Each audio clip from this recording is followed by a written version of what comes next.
here at Azteca. It is a sea of silver confetti. It is not snow. It is not snowing in Mexico. Mexico City's legendary Azteca Stadium. It is Diego Maradona. 2 World Cup finals, 1986 Brazil was victorious again. and 70, immortalized on this pitch. It was a fitting end to Pele's World Cup career.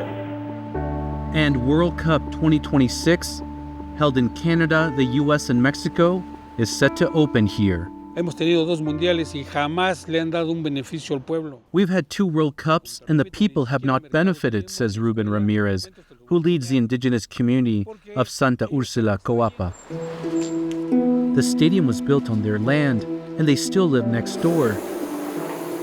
Now the community is starting to protest with graffiti and murals, and there's talk of ramping up actions leading to the World Cup's return on June 11th. Ahorita la lucha es el agua. The source of the conflict now is over water, he says.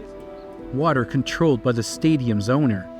Water that this community needs. Bueno, ahorita desde ayer no hemos tenido agua y no hemos alcanzado a hacer la limpieza. Maria Estela Alejandro says she had no water yesterday and is only now able to wash the dishes. Ahorita que nos llegó el agua, que nos vamos a activar, esto es lo que más tenemos de agua. When there's water, this is the maximum water pressure, she says.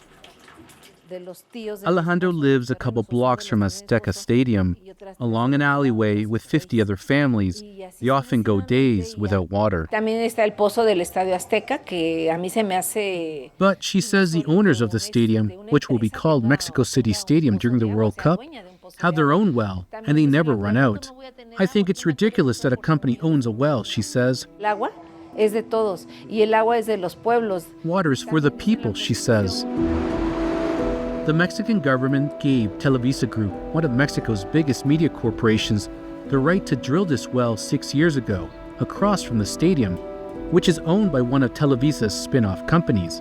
And Televisa also owns broadcast rights for World Cup games. We are next to the Azteca Stadium, and behind this wall is the well. Natalia Lara is an activist who's been fighting for community water rights for years.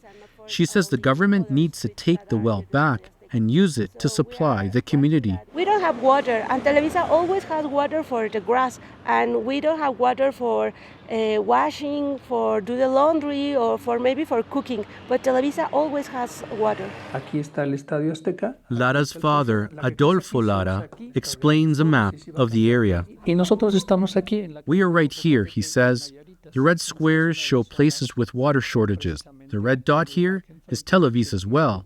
Lara says this well was meant to feed a planned massive World Cup-related hotel complex project, now on pause, that would have put massive pressure on water supplies and threatened the survival of the community. Televisa y los dueños del Estadio Azteca se van a capitalizar. Lara says there are fears the project will start up again with revenues from the World Cup.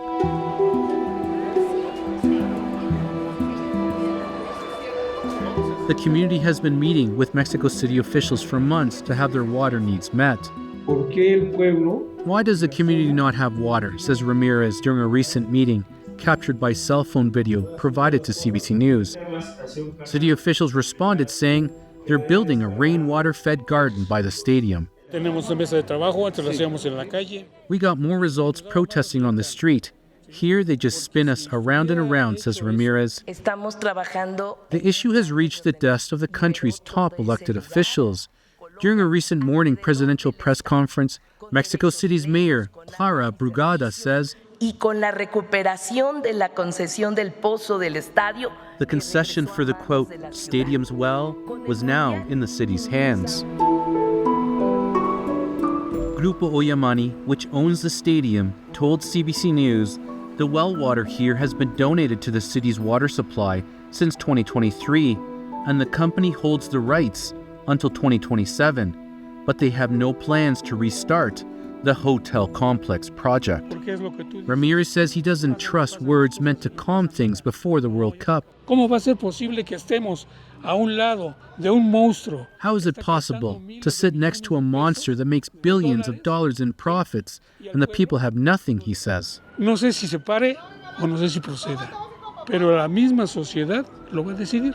As for launching protests to disrupt the World Cup here, he says that's for the people to decide.